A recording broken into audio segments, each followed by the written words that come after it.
ভাবুন তো, আপনি রাতের আকাশে তাকিয়ে আছেন আর হঠাৎ দেখলেন একটি তারা আপনার দিকে ধেয়ে আসছে। সেটি শুধু একটি তারা নাকি আরও কিছু? আমাদের মহাবিশ্ব 13.8 বিলিয়ন বছর পুরনো, কিন্তু এর বেশিরভাগই এখনও আমাদের কাছে অজানা। ব্ল্যাক হোল কি? ডার্ক ম্যাটার কেন অদৃশ্য? আর আমরা কি এই মহাবিশ্বে একা? আজকে ভিডিওতে আমরা মহাকাশের এমন কিছু রহস্যের গভীরে ডুব দেব যা আপনার মাথা ঘুরিয়ে দেবে।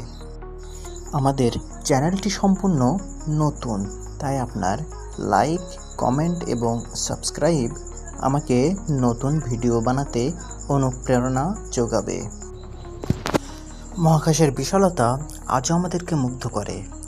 13.8 বিলিয়ন বছর বয়সী এই মহাবিশ্বে রয়েছে অসংখ্য গ্যালাক্সি, যার মধ্যে একটি হলো আমাদের আকাশগঙ্গা।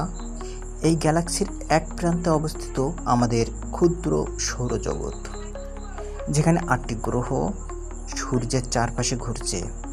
মহাকাশের এক রহস্যময় উপাদান ব্ল্যাক হোল, যার মহাকর্ষীয় টানে আলো পালাতে পারে না। অন্যদিকে ডার্ক ম্যাটার, ডার্ক এনার্জি মহাবিশ্বের সিংহভাগ জুড়ে থাকলেও তাদের সম্পর্কে এখনও অনেক কিছু অজানা।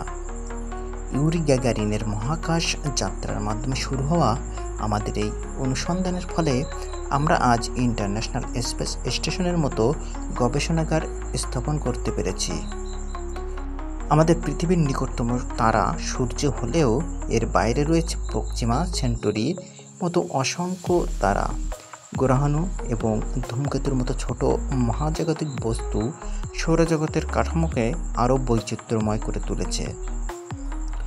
যদিও অন্য গ্রহে প্রাণীর অস্তিত্বের কোনো নিশ্চিত প্রমাণ এখনও মেলেনি, তবুও এই বিশাল মহাকাশের প্রাণের সন্ধান এক অনন্ত কৌতূহল হয়ে আছে।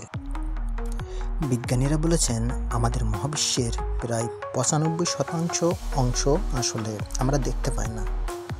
যা আমরা দেখি, গ্রহ, নক্ষত্র, গ্যালাক্সি সব মিলিয়ে মহাবিশ্বের মাত্র 5%। তাহলে বাকি অংশটা কি?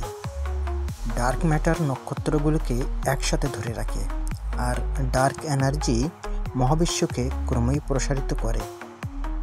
অর্থাৎ মহাবিশ্বের আসল নিয়ন্ত্রণকারী শক্তি এখনও আমাদের চোখের আড়ালে।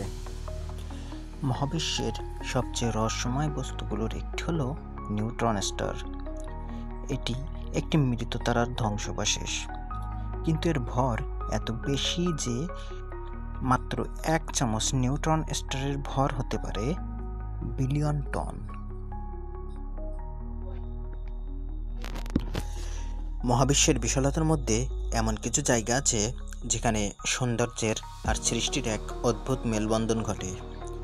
এই জায়গাগুলোই হলো নীহারিকা বা নেবুলা। মহাকাশের এই মেঘেরা আসলে কি? চলুন আজ আমরা এই রহস্যের পর্দা সরিয়ে দেখি। নীহারিকা শব্দটি এসেছে ল্যাতিন শব্দ নেবুলাই থেকে, যার অর্থ মেঘ। আর সত্যিই এরা হলো গ্যাস ও ধূলিকণার বিশাল বিশাল মেঘ, যা মহাবিশ্বে ছড়িয়ে আছে।